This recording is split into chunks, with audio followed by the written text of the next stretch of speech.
Hearing my song from Drake and hearing Drake rap it, it kind of gave me a different perspective of it. Instead of me listening to myself and listening to the song as, from that critical lens, I listened to it, experiencing it how the listener would. I think AI is kind of a way for artists to kind of show their talent and to make a name for themselves. It's trending now, but 3 months from now, there'll probably be a million AI songs, and this will just be overplayed and overused. So after that, he dragged a mega file with all Kanye's, I think it was 200,000 data points or 200,000 samples. And then boom, he had a Kanye West song that was sung by his lyrics. However, it was never actually sung by the artists themselves. The AI is pretty good at this point. Like it's pretty good, and give it another year or two, it's gonna be completely indistinguishable. But if it starts writing some real Drake songs, we're all in trouble. This also unlocks an opportunity for the big brand name artists to go and look at their catalog of stuff that they never posted and really start playing around with some of these tools to actually change it from something that was, in your case, a throwaway song to something that could be the next big banger of the summer. Maybe SoundCloud should do like a separate separate section that says AI songs, and you label them AI, so you can you don't get confused, and it just it's not part of the artist. It's just showing your skills through like a different person's voice. Hey everybody, so today we have Lucci and Hazan, as well as Sean and back. But Lucci recently is in kind of the middle of a huge explosion of AI generated music.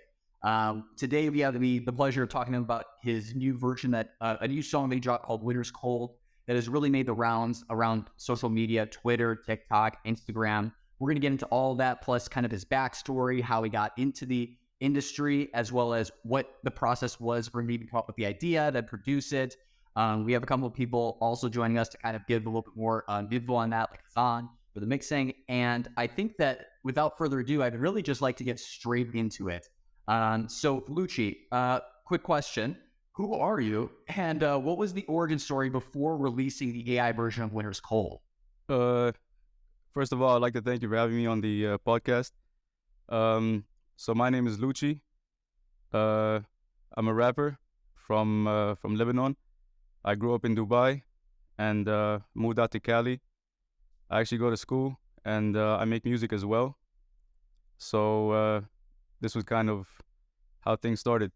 That's awesome. So question for you, where do you go to school? And then, or I guess if you're comfortable sharing where you go to school, and are you studying music right now? Is it something you're doing on the side? What really got you into, this type of industry?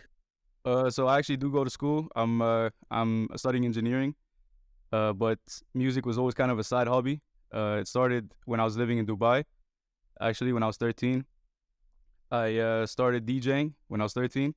My dad got me a DJ set, and I got pretty good. And then I transitioned into producing and made a few beats. And in Dubai, the rap scene is kind of whack. So I just started rapping on my own beats, and then eventually I got pretty good at it. And Hazan, I met him in high school, and we've just been working on music for the past 5-6 years, getting better every day. And yeah.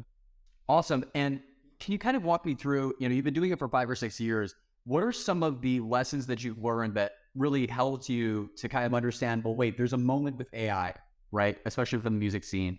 And what has been the experience like for that 5.5, 6 years up till now? Were you getting a lot of traction? Was there things that you had successes with, but, obviously nothing that blew up to this level? Just walking through that, what has the last 5 to 6 years been like? So the last 5 to 6 years has been a kind of a trip. I mean, honestly, music promotion is very tough, especially nowadays. Just the amount of people that are doing music, it's so the deck is stacked against you, so to say. And promotion, like good viable promotion, is hard to come by. So we've been releasing quality songs, not great songs, but getting better each song. And we haven't really been seeing the promotion like that. So when AI came around, that was definitely something that caught my attention, caught Hazan's attention. And we had a homie that actually is a computer scientist, so he knows about AI. and he brought the idea to us of, hey, I'm seeing all these Drake covers on YouTube, and they're sounding pretty good. Why don't you put one of your songs and turn it into Drake and see how it sounds? So that was kind of the beginning of the idea. And we took one of my songs, Winter's Cold. That was the third song that we tried out. The first two didn't work out too well. The third song was Winter Cold, and it sounded pretty good, and we just put it out. And I love that part of the story too, is that you had 2 times where you tried this already and it didn't work out. And I know a lot of artists who they try to put out one thing, it doesn't work out, and they stop. And I think that this becomes like a real struggle for a lot of these artists who are starting out. You got to get 100 at bats to really get one to hit. And I think in your case, it's great because, it was the third one. But what do you think when you're kind of coming up with the idea for Winter's Cold, but there's 2 ideas before and they fail? What was your mindset going, okay, the first 2 failed? Were you just saying, okay, I'm just going to do a third one, see if it works, and if it doesn't, we're going to move on to the other stuff? Or were you about to do 97 more attempts with AI before you kind of called it quits, or more than that? Yeah, I was about to do 97 attempts. That's kind of me, I know that, we had something there. It wasn't done before. Obviously, Heart on My Sleeve came on. But, me and Kareem heard it, and we were like, like, it's cool that to have Drake and Weeknd on a song like that, but in my opinion, it wasn't that good. And I was like, there is room for a song that sounds good and that could be a hit with Drake's voice. And that was kind of the motivation behind us trying to do it. And if Winter's Cold didn't hit, there would have been 100 more that came out. That's great to know. Now, you mentioned that you weren't actually that impressed by Heart on My Sleeve. Is that right? Yeah, I was impressed. It definitely sounded cool to have Drake and Weeknd on there, and it definitely did sound like them. But I could tell it was AI, and I could tell that the song wasn't really, it was meant to be kind of a gimmicky song, something that, it wasn't meant to be an actual song that people take seriously. It was supposed to be, people liked the song because it was an AI Drake song. So I wanted to make a song that people would actually enjoy, whether or not it was the real Drake or the fake Drake, and kind of to show people the limits and the capabilities of AI right now in terms of music. That's awesome. Yeah, and I think that what's fascinating too about this song is that you actually released, as far as I was able to tell, on Spotify 2 days ago, the original reference track. For those who don't know, the reference track is basically the one that is being input, so that after that you can kind of layer in Drake's voice on top of it. And so my question for you is, for example, I went and listened to the original version, and I don't like that version. I may even like it more than the Drake version, but I would have never known about that version. I would have known about you if it wasn't for the release of the kind of AI version of it. My question to you is, like, when you hear that, what do you think it means for you as an artist? And then what do you think it means for artists around the world who are trying to break out of kind of the noise and all the other artists that are putting out music every single day? What do you think when you hear something like that? I think, and thank you for saying that. I think that there's a lot of talented artists out there. I think that, like at least 20% of all the artists are pretty dope and they make good music.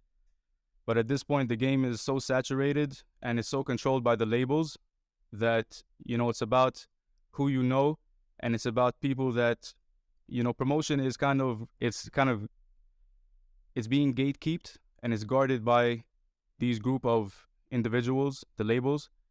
So it's hard for artists to really promote their music, no matter how good it sounds. It could be, the best song that came out in a decade. If you don't have the right backing behind it, the right promotion, it's not going to go anywhere.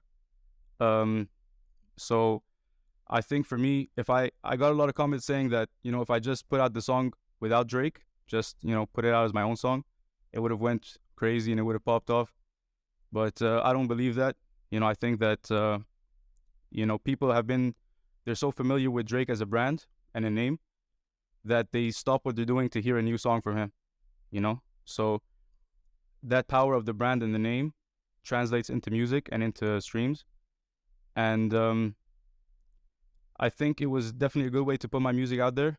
And even though it wasn't me that was singing on the song, it was Drake, I still enjoyed seeing people enjoy the song. People saying, they played it in their car on their way to work. People saying, they showed it to their friends and their friends went crazy. So that was pretty cool.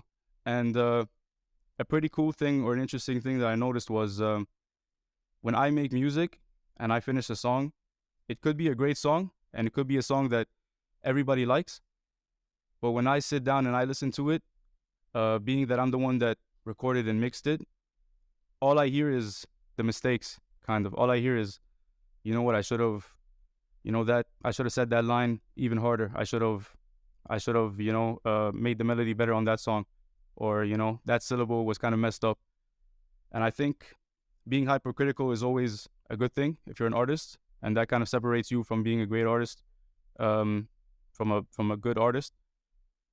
So hearing my song from Drake and hearing Drake rap it, it kind of gave me a different perspective of it. It made me, instead of me listening to myself and listening to the song as, from that critical lens, I listened to it, experiencing it how the listener would. So I'm listening to my song just how a listener would listen to my song. I don't know if that came out, but yeah, that was pretty interesting to me, to see how people receive my music in terms of, how they hear my voice and how they hear my sound.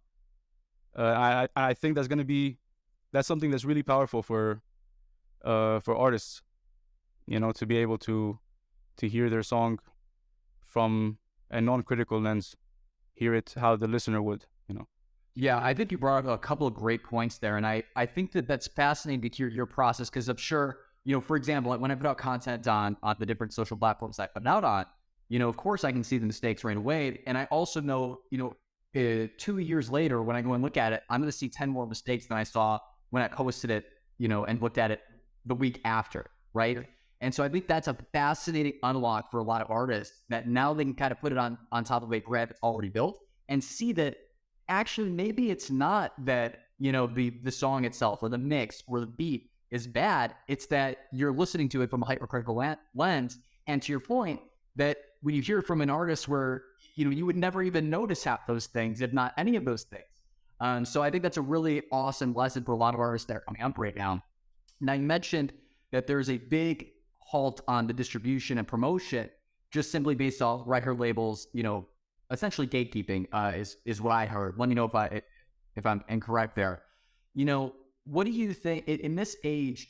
Do you think that this is kind of an opportunity to fight back against that? I know that Ghostwriter, posted comments as well as tweets, basically saying that I've been ghostwriting for big artists for years and basically made pennies or basically got no exposure. So clearly there's a shared view on that.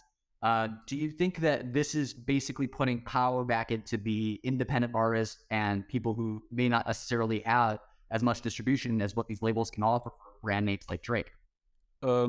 I think it definitely is. I mean, that wasn't my point in releasing the song or my agenda with releasing the song. It was strictly just for fun, So if UMG is watching this, what I'm saying, it was just for fun.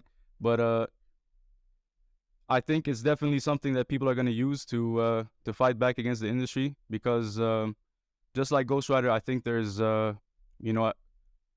hundreds of other people that are being underpaid and underappreciated, people that have been stepped on, people that have been manipulated. I think Jay-Z said rule number 480, record labels are shady, and that's something that I've done a lot of research on, and it rings true. I mean, there's the good ones and there's the bad ones, but for example, Quentin Miller, there's a guy called Quentin Miller. He produced some songs, and he's a really dope artist, and you should definitely check him out. And he's been through the same thing that Ghostwriter's been through, and I think AI is kind of a way for artists to kind of overcome that, to kind of show their talent and to make a name for themselves.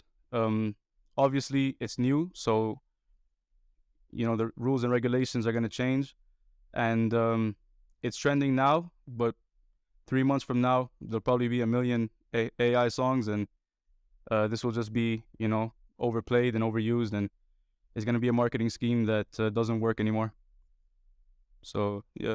Yeah, I think you bring up a great point. We're definitely going to cover that, I think, in the later part of this episode, where we talk about some of the hot topics, some of the big debates that are going on within AI, specifically AI-generated music.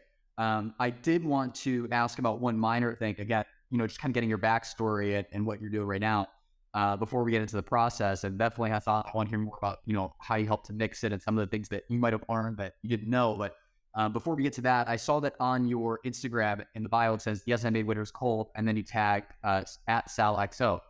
For the audience who doesn't know who that is, SalXO is Wasim Sadi. I hope I did not butcher the name. But I wanted to mention that, and who's the current CEO of EXO Records. That for those who don't know, that's the Canadian record label that's owned by The Weeknd. And so, the only question I have around that is, why do you have this in your bio? And I guess, do you have a message for Wasim?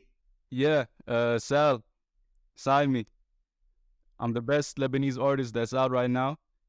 You're not gonna find a better Lebanese artist. Not only Lebanese, Middle Eastern artist, not only Middle Eastern, Asian artist, not Asian, but in the entire Asia continent.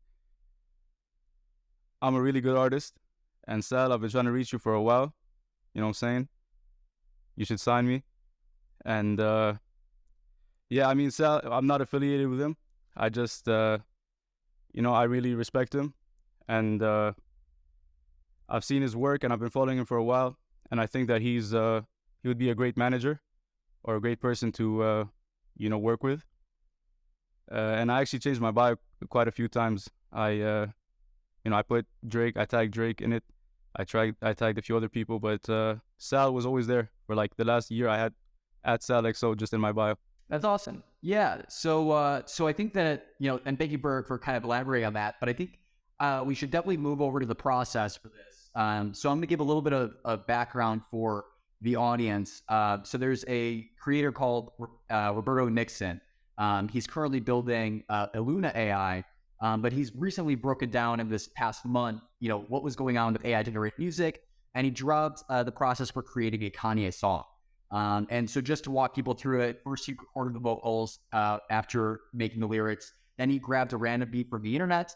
He ran it through a Google Collab model called VITS SBC 4.0 interference, which essentially allows him to go and mix what he did on his vocals with what I'm going to get to next, which is a model that's trained on Kanye's voice. And for those who don't know, Google Collab, which what I mentioned was this model, it's basically a place where people can drop models and anybody can use it for a variety of different things, whether it's AI images, AI videos, or in this case, AI generated music. So after that, he dragged a mega file with all Kanye's, I think it was 200,000 data points or 200,000 samples. And then boom, he had a Kanye West song that was sung by his lyrics. However, it was never actually sung by the artists themselves. And so, giving that backdrop, I wanted to ask you, Hassan and Lucci, what was your process for making the AI version of Winter's Cold? And were there any similarities there or big insights that you had as you were mixing it up? Yeah, so first of all, Lucci recorded the song like 2 years ago, as he said before.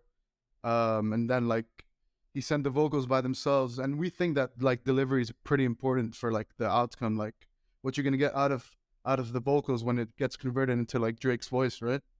And once it gets like converted, sometimes it doesn't work. Just like the first two songs he said, it's just not gonna work from the first time for sure. And there's also like the tone you need to use, so it's pretty important. Like just to like the delivery is like the most important thing, and then obviously it comes back to the mixing and mastering of the beat within like the Drake vocals. Like you need to make sure obviously like it has like the Drake vocals have to be on top of the beat as usual, like for every song. But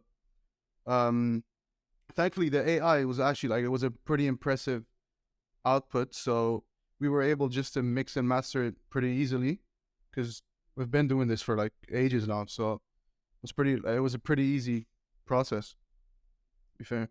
Yeah, that's super helpful. And I think that you mentioned that it can't just be somebody putting in a random, vocals. It has to be produced in a way where it's not going to come out really choppy or really bad quality. Are you saying that makes a huge difference? Like, for example, you have to play with the output after you get it on the model, or you have to be, your vocals that go into it have to be so good, that when you actually do layer that voice on top, then it's actually going to work well, versus if you don't do it right on the input, AI can't really help you with at least where the technology's at right now. It's definitely both of what you said. Obviously, you need to record it well, but as well, like it does come choppy, and you need to cut some parts in between, like every sentence or every bar. You need to cut some parts because there's like, you know, a background noise that affects the quality of the audio. So definitely you have to use like a certain plugin, which is Fruity Limiter or whatever, and you just like lower the threshold a bit, just so like the background stuff doesn't really affect the vocals and stuff. But Lucy knows as well about that for sure. He taught me everything, by the way. He's him right now. Yeah, Luchi, yeah, can you, so you said that there was like a mixer that you used and you had to turn down the threshold. Can you give me an example of like something that the AI did really well for you, that when you were mixing it or kind of putting this all together? And then, like you said before, kind of building off of what Hazan said, what was something that was like bad quality that you really had to do a lot after getting it from the AI to put it into a good place? Because I think that's going to be helpful for people who are like trying to understand, okay, how much can this actually do for me versus how much am I going to have to go do manually? Yeah. So in terms of the AI, honestly, I was very impressed. I mean, it doesn't just like we would upload the raw vocals, so that means no effects, you know, no gain, no nothing, just how they came out on the microphone. And when the AI generates it and gives us the vocals back, you know, in terms of the Drake vocals, it actually puts some effects on it. So it plays with the EQ to kind of get it to what Drake usually does, and it also adds a de-esser, which is something that's you know, very important to Drake's voice. It kind of, you know, it's a staple of his sound. His sound has a specific de-esser that kind of a de-esser kind of plays with the S's and the F's to kind of make it sound more smooth on the track. And it also added a bit of autotune as well. So it when it comes to a bad quality, you know, mixing is very important, and mixing, you know, it will make or break your track.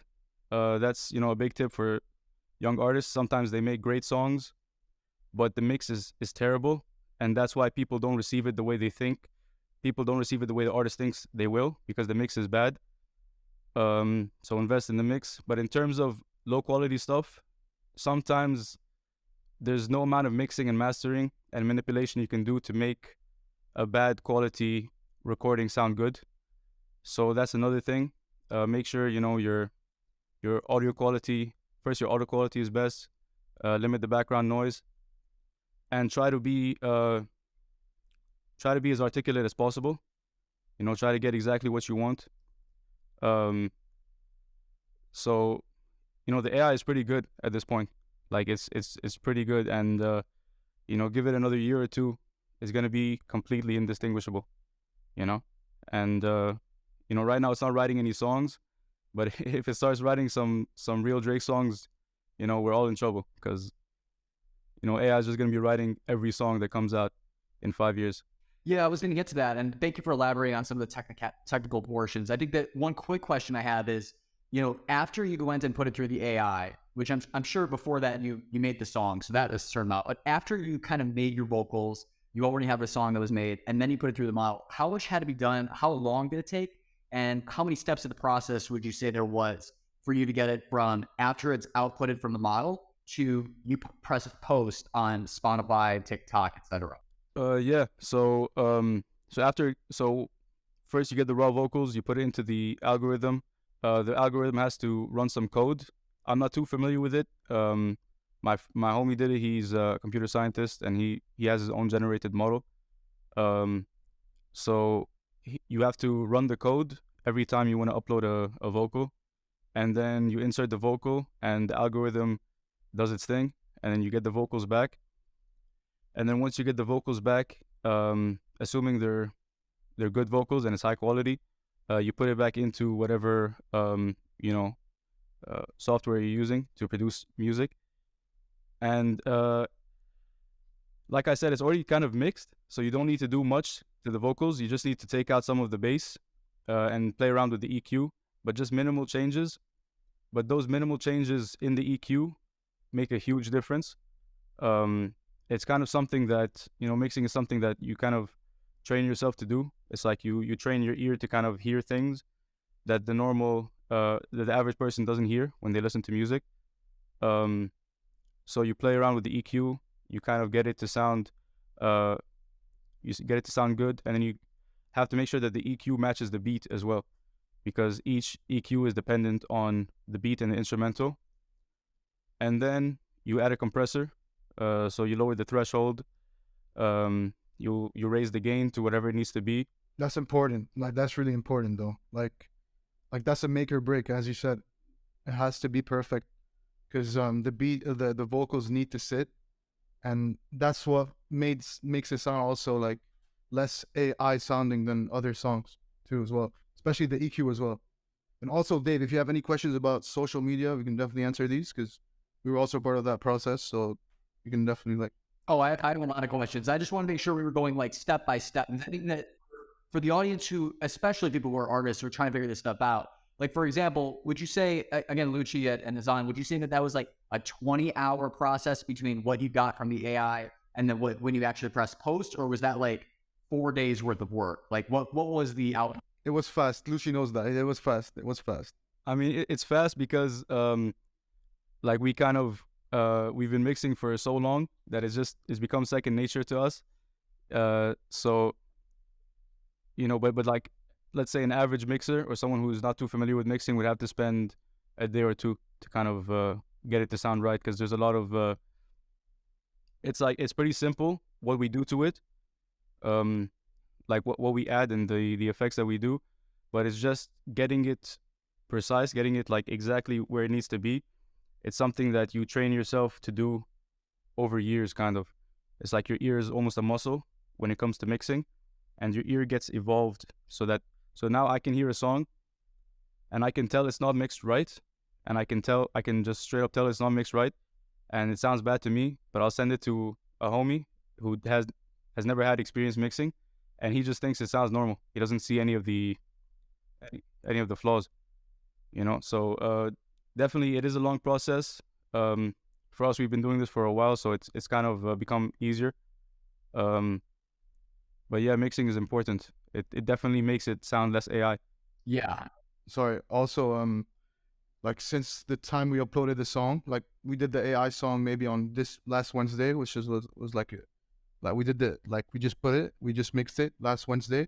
We uploaded it the same day on socials, and it just happened. That's it. Yeah, and I feel like this is a question I've gotten a lot for people outside of the industry, and I'm not in the industry, so let me be very clear about that. I'm just somebody who's been, watching AI, and your story really interests me. I love the song. I like the actual original. I've said that before. But the thing that I keep hearing is, okay, well, isn't this going to lose all creativity? Isn't this going to lose the artist's, voice, quote unquote? And, oftentimes I'm going back to the same thing, which is like, people right now who are at a very average mixer, they're going to take way longer than you all to get a post out. You've done this for so long, the things that you've learned that are simply, you can't learn without that experience and those reps of doing a mix and getting a song out over and over again. And I think that gives you a huge competitive advantage. And all these artists who get familiar with the software, who already have experience mixing, they're going to be able to go and move much faster. They're going to when people are working on 10 and 50, 100 songs, they're going to have thousands of songs going out, and getting those data points to figure out, okay, I think that if we, take this aspect that's really good, mix it with that 45th song and then 57th song to beat, maybe there's actually a chance that there's something here. I think that what is super interesting to hear from both of you is, everybody keeps making this debate about, is the artist's voice going to be lost because of all this AI generated content? My first question is, do you think that there's going to eventually be a model that takes all the best pieces of every of the most talented artists in the world and creates that perfectly generated AI voice? That's something that I've been thinking about a lot. Just given that you can sample all the different artists out there and just take the best pieces of both. Or do you think that that's then going to lose what makes an artist an artist? What are your thoughts on that? First of all, for your point of will it halt creativity? I think in the short term, it will actually boost creativity. For instance, with me, Winter's Cold was kind of a throwaway song. I made it about 2 years ago, and my mixing wasn't that good on it. So, I never really intended on even releasing it. I didn't think it was that good of a song. And if it wasn't for this Drake AI thing, that song would have never came out, So that kind of, without that ability for me to hear the song as a listener instead of the producer, I wouldn't have kind of seen how good it was. Not how good it was, but I wouldn't have seen that it was a song that people would enjoy, It was only a song that I enjoyed, but you said that it was a throwaway song. You actually never posted the original that you posted 2 days ago? That was the first time the original's ever been released. Yeah, that was the first time. I don't think anyone's heard it before. I didn't even show it to Hazan. So you didn't even show it to Hazan, who's been doing your mixes. And so I think that that's a huge insight for a lot of these artists too, is like I'm already like hearing, you know, all this stuff about Russ having different versions of, you know, his song that's been going viral on TikTok, you know, that's kind of been going around, book talk and mom talk, all this type of stuff. I'm not sure if you're familiar with it, but you know, he's got versions that he was working on that he never even thought to pursue further or even release. Do you think that this also unlocks an opportunity for the big brand name artists to go and look at their vault, look at their catalog of stuff that they never posted, and really start playing around with some of these tools to actually change it from something that was, in your case, a throwaway song to something that could be the next big banger of the summer? Yeah, definitely. I think AI is I don't think it's gonna slow down at all.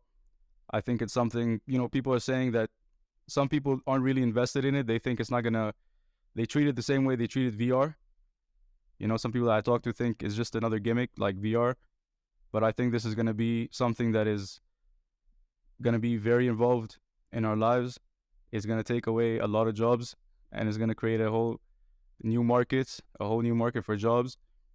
And in music, it's only gonna make music sound better, in my opinion, because I think the good thing about music, the thing about music, it is an art, and art is kind of a human thing. Like other animals don't really derive art out of things. So humans, it's a human experience to experience art and to create art. So how will an AI be able to compete with that? It's yet to be known. But I think that since we are creating it and we are giving it the intelligence that we have, or at least it stems from our intelligence, it will be able to recreate bangers and take some throwaway songs and kind of rework it, rethink it, and make it into hits. Awesome. And Hazan, I just wanted to ask for your take on right now. You said that you were working out with the social media side of it, and you all kind of worked collaboratively on it. I believe that the account that you posted off of was @certified_AI originally, and I kind of looked for that original post and I couldn't find it. So, my first question is, what was the kind of brainstorming session? What was the thoughts that were going behind trying to turn this into a viral post that would then get the word out about the AI Drake version of Winter's Cold? And two, haven't you been contacted by either some of these platforms where have they automatically taken down this content, as a result of other studios basically saying, don't use our stuff? Okay, all right. So first of all, it was my friends that, like, it was our homie's idea, like we said, to start like the whole TikTok thing with AI. So first of all, we had a song that Lucci did as well. It was called Too Late. It was an AI Drake song as well. We did that song before Winter's Cold. I was really liking it. Like, it was really good. So we decided to, do a nice promo video on my friend's personal account, which got like maybe 6K views. We thought he was shadow banned or something. We were like stressing over how we're gonna get like traffic. I was on the video. I was just like doing like, hand movements. Listen to this. I'm trying to, like attract the crowd, trying to get people like, like invested. So yeah, that's how it started. And then we took it down because we weren't happy with the traffic. And then we released what's it called? Winter's Cold on that account, which is not certified AI. We posted it there, and it got like around, maybe, I'm not sure, Lucci, but like 30K views. And then it got taken down. It got taken down. And then we thought, yeah, we're definitely shadow banned from that last song, so let's just make another account. That was our friend Omar's idea. So we did that. We called it certified_AI, also his idea. And we just put that, we did like, we made it more we made it more professional. We try to look for memes to post, just to make it funny and stuff. So we did a meme. It was like just him looking at the phone. He's like him just listening to all the Drake AI songs and how they're so fire and stuff. And he was messing with it. He was rocking with it.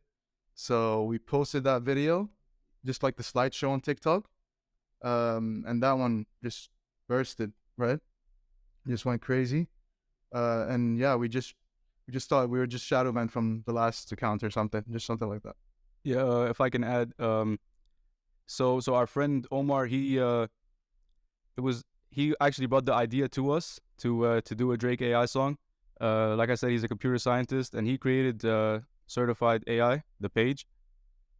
So you know, it was kind of his idea, and he worked on the TikToks. You know, he's a very smart guy. He's you know, very aware of social trends and social media. So he got it to pop, and like Kareem said, it got to, I think the first one we posted got to 120,000 views, and then the sound got muted for some reason. It got muted, and you know, we're very upset. We thought, you know, we're never gonna get this chance again. And then the next day we posted it again in a video format, and you know, that TikTok went to, I think, 1.5 million. And you know, that alone was just, you know, it was crazy to us. And eventually it got taken down. I posted the official audio on my YouTube channel, and that got to 70,000, and then it got taken down. So you know, clearly, I guess it sounded too much like Drake. But the social media part, you know, like I said, promotion is a very big thing, and it's hard to come by. And you know, it's good to invest in that, because you know, 50% of a business is how it looks to people, is the brand and how people perceive it. You know, it's what makes Rolls Royce. Just when I say the name Rolls Royce, you already have that image of luxury, and you know, like you know, if you say my friend has a Rolls Royce, you already look at my friend a bit differently. You know, so it's like branding and social media is very important nowadays, and for any artists, it's good to invest in that as well. Yeah, I think, you know, both of you put it very well. And I think that, you know, to your point about how people perceive quality, how people perceive something when it goes into social media and really goes around. I'm looking at one of these viral Twitter posts, which, by the way, for people who don't know, you know, for as many millions or, you know, million plus views that you got on TikTok, I would argue that you got, you know, double that or triple that of people reposting the audio on Twitter with this backdrop of one of Drake's album covers. But you know, one of these, you know, I'm just looking at just like the 4 top comments on this post, and one says, "This is weak." The one by Ghostwriter Slash. The second one right below it says, "This is by far the best AI song for sure." Third, "Man, this is absolutely insane." Fourth, "This is legit fire." And I think that gets us to the beauty of social media, which is that everybody has an opinion, and you can never control how somebody consumes something you put out there. You know, for example, I try to put out as much as possible, you know, around careers and help people with job search. I never charge them. And I think that what's fascinating is that people are so used to somebody coming in there, basically being a snake oil salesman, coming in there and trying to get them to buy $400 career package, $800 resume rewriting, you know, all this type of stuff. And I never blame them, because they've seen hundreds of other people who did something like that and basically scam them and rob them. And I think that social media is beautiful in the sense that everybody has an opinion.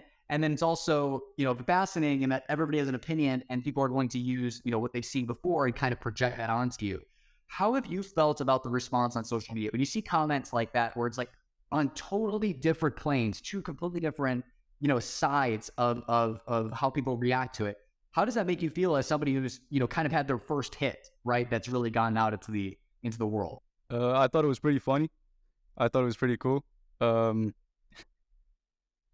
Definitely dangerous. I see why people go crazy now, like the artists that become successful. You know, seeing those comments, you know, the positive comments, you know, they definitely, you know, they meant a lot to me. But it's almost like when you see a negative comment in that sea of good comments, it's kind of like it makes you pay more attention to it, you know. And the negativity really, I can see why people, you know, become insecure and become, you know, kind of jaded once they become famous and once they start, you know, getting success. And to your point about the scammers, yeah, I got a lot of DMs trying to scam me. But it was kind of interesting because before, when I didn't have any, when I didn't really have any traffic, the people that would come into scam would just kind of, text me 2 or 3 sentences and then, try to scam me. But now it's like they'll sit there and have a whole conversation with you for like 2 days, hyping you up, and then they'll try to scam you. So it's a tricky business. It's definitely tricky. But the comments, the polarity of it was definitely interesting to me, and it was definitely fun for sure. Very fun. Yeah, and I'm glad you brought up the point about, positive comments versus negative comments. I think that, so often people are not used to what happens. It all comes at once, and they haven't had a good relationship between like receiving praise versus receiving negative, criticism, even hate, right? I would go that far as to say hate. And I think that oftentimes the way that I combat that is I recognize that I have no idea what that person's going through. Like I have no clue. Somebody could be in a DV situation at home. They could have lost their parents just recently. They could have gone through a tragic, getting laid off. I have no idea. And so when somebody's coming in and they hear something that's like AI generated, they may go to the worst possible next step. And so when I'm thinking about, okay, if I was in that situation, but I also have pain too, that's how I combat it. I'm like, I don't know what their situation is. And they also are looking at a 2-minute track of you in the 5 to 60 years of work that you and Hassan did. It's like, of course, you have to kind of calibrate of like, wait a second, this person doesn't know me. They don't know my context. And so I don't blame them for looking at a 2-minute track and then saying, well, this person has no idea about music. They're just using Drake. And the reality is we've covered today how much goes into you being able to mix something properly, having the right vocals, writing those lyrics properly, and then post-producing even after that. So I think that I'm really glad that you brought that up. I think that people need to change the relationship when they see something on social media. They need to change the relationship with whether it's positive or negative to realize that that doesn't have any effect on your life and what you've been doing, nor do they even know what you've been doing in your life. Moving on to some of the trending topics. Now that we've kind of gone through the process and, both social media and producing the song, I'm curious what you all think about kind of UMG, Universal Music Group, has really taken a hard stance. And they basically said, any platform that has is using this technology should ban it. And they want everything taken down. This was especially against ghostwriters, song that he came out with, Hard on My Sleeve. What do you think when you hear something like that? Do you think that it's very similar to the Napster stuff? For the audience who might not be familiar with Napster, basically they were having all these songs that were copyrighted, but they were making it freely downloadable, and eventually got sued into oblivion. Very similar thing happened with Pirate Bay. I didn't beat the person who's the founder of that ended up going to prison. But I guess my question for you is, we've seen this play out in the past, and, it never really worked well for either side, where the studios were basically losing a ton of money, but not working with the artists nor the people who were using this technology. What do you think when you hear something like that from Universal Music Group? I mean, okay, I'm gonna go first. So if when you make AI, I mean, AI can detect AI, so you can do some like counter AI that will just detect like if the song is real or it's artificial, right? So I'd say UMG, I get it. They don't like what's happening, but if someone's not making money out of it, just like trying to put it like publicly on SoundCloud, maybe SoundCloud should do like a separate separate section that says AI songs and you label them AI, so you can you don't get confused and it just like it's not part of the artist. It's just showing your skills through like a different person's voice and stuff. Like you know what I mean? Yeah, I get what you mean. And I think that, Lucio, I'll get to you in a second to share your perspective on it. I think that what's fascinating is that some of the AI detection for some of those simple things right now is really struggling. One of the better programs, I saw the tweet go viral, so I need to look into it more. But just from a headline that I was reading, is that they try to run the Constitution of the U.S. through one of these AI detectors. So they said it was 92.66% likely to be written by AI. And I think that what's funny about that, right, it's kind of comical and it's kind of like silly, but then I'm thinking about this and I'm like, okay, but if you create this technology, right, how are you going to differentiate between auto-tune being tech AI, non-AI versus the AI technology that is AI? Are they both technologies that change the voice and that make it, synthetic or, at least add to it in some way? I'm curious both of your thoughts on that. Good question. So there's this theory that says if you put a monkey on a typewriter and you give him an infinite amount of years, eventually he'll write a coherent book. He'll write everything that's ever been written in human history. And if you make that monkey, uh, you know, super AI and 100 times smarter than the average human, um, eventually it'll be able to write everything that's ever been written ever, or at least close to that with enough time. So the AI, I think, is definitely going to be tough to monitor that, especially, with ChatGPT and people writing their own essays now in class. I've definitely done that before. So I think it's going to be tricky, and it's definitely going to create a lot of misinformation. It's going to create a lot of, hearsay, and it's going to disrupt kind of truth and what people know to be true. That's already has been messed up with social media and the feeds, being tailored to you. So you might see, like during the election, what I'm saying, you'd see, if you're a Trump supporter, you'd see stuff about Biden that wasn't true just pop up on your Twitter feed, and kind of reaffirm that bias that you have and that truth that you have. And if you're a Biden supporter, you get Trump news, fake news and stuff like that, and fake news on Biden. So AI is just gonna muddy the waters even more. And yeah, go ahead. I mean, it's also a threat to like people behind the scenes, such as like vocal engineers and producers and stuff, because since like we can convert it to any guy's voice, you can just like plug in your voice into an algorithm, like a AI algorithm, and it'll just mix it for you instead of me doing it, and it might be even better than that. So that also puts people's jobs like it's obsolete. It gets like they get obsolete and stuff. So it's not only like to converting vocals, but it's like more, it's a threat to everyone, not just the artist, I'd say. Yeah, don't you think though that this might create new types of jobs that we don't even know about, where the people who were mixing before may end up leveraging this technology, and then there might be like another layer, right? That's the next thing. For example, before they used to have manual telecommunications people who would go in and basically plug in. If you want to go and talk, if Lucci wanted to go and talk to you, Lazat, they would go and you would have them go and plug in that you both, so you could talk to each other. And of course, that doesn't exist anymore. That's been automated out of existence. That was hundreds and hundreds and hundreds and hundreds of jobs. And so, I wonder, do you think that that's it, that it's just going to take over everything and it's just all be AI, or do you think that it's going to create new opportunities? Definitely going to create new opportunities. Just like people who are like into, like who are majoring in computer science or like are into that field. I mean, it's definitely like big benefit, like a huge benefit for them, for sure. Gotcha. And I think that with that in mind, that brings me to the next question, which is, do you think there's a future for AI generated music artists to work with these big brand names, where they can do something that you can conceive right now, but they may not even be introduced to? Is there something? Are there ideas that have come to your mind after going through this, right? Producing a super viral song that's kind of in the middle of the huge AI music generation industry right now.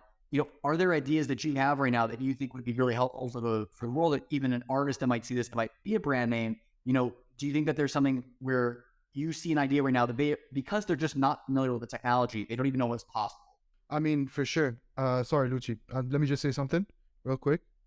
So just like Lucci did, actually, and you like the reference track more than the actual track. I'd say just put something up, just keep on putting it up, and put the reference track on your main page or whatever. I mean, you'll get the marketing from like you sounding like someone else, but maybe by any chance, the reference track actually sounds better and just got it the exposure. So I'd say if you want to start doing it, I just look into it. It's not really that hard. It's not really that complicated. Yeah, I think in the future, um, I think AI is going to be a part of music moving forward. Maybe not in the short term, but at some point they're going to have to adapt. The same way that Napster messed up the industry for them. They didn't want to adapt. The labels didn't want to adapt to streaming, go from CDs to streaming because they were making way more money on CDs. So, it took them a while to adapt to streaming, and they tried to fight it off as much as they could. But eventually, the technology just got so good that they had to merge with it and adapt with it. And, the labels that don't end up being left behind. So I think AI, I'm not 100% sure, but I'm 90% sure in the future, labels will accept AI and they will work with it. And you'll have artists that are AI artists. So let's say you'll go to Spotify, you'll click on Drake, and there'll be a section for Drake AI artists. And you'll see them in a chart. You'll see them like, okay, so number one on the AI Drake streaming charts is Hazan, right? And then you click on his profile, you see 80 songs produced in Drake's voice, and it will show you like, okay, so Hazan got 5 million on this Drake AI song, and you'll click on it, and there'll be a catalog for each artist. So Kanye will have one, Taylor Swift will have one, and it just gives you a way to, it lets people create music for their favorite artists, because there's some songs from Drake because Drake is my favorite artist, and if Drake's hearing this, I'm a huge fan, and I didn't mean any smoke with this song, but it allows me and other creators to create songs that we always wanted to hear from you. Not that he wasn't making them, but just different concepts. So I have another five or six Drake AI songs that I haven't released, and I'm debating on whether or not to release them. But I've made Drake songs in the style of Lil Uzi Vert, for example, which is something that I would never see from Drake, but it's something that I would like to see, but he's never gonna do that. Or maybe in the style of Bryson Tiller, and there's definitely artists that would like to see a rock song from Drake or a country song from Drake, and this allows people to create that, and to allow these artists to profit from it, because with these AI artists, there obviously will be a percentage given to the AI artists themselves, but the majority of the money will go to the labels. So I'm thinking the labels will probably take 80%, the AI artists will take 20%. So you can release a Drake song in Drake's voice, but it will be categorized as AI and people will know it's an AI song. And the person who creates it will get 20% and the labels will get 80%. And that is another way for labels to make even more money, because now you just opened a whole nother market.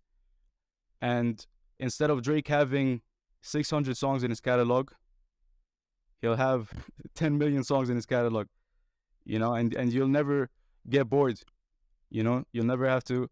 But also the risk is that, what if, people like an AI artist more? What if an AI artist can do Drake's voice better than Drake can do his, and that's always a risk with it. But if Drake's going to make an extra $1 billion off of allowing AI artists to do it, I think he's solidified himself as one of the GOATs in rap, and I don't think it's going to hinder his, how people view him. So that's how I think AI will be incorporated in the future. There'll be an AI market, AI catalog for songs, and it will be clearly differentiated between the actual song from Drake and the AI songs from Drake. And obviously, like, people are commenting on Twitter and stuff, this is better than any Drake song in the past 5 years and stuff, but it's obviously a joke. It's just to get people liking their comments and, be on top of that, of the comment section, just, for the traffic and stuff. So obviously it's not like one of Drake's best songs. I mean, it might be one of Drake's best songs, I don't know, but Drake AI, obviously, but you know what I mean?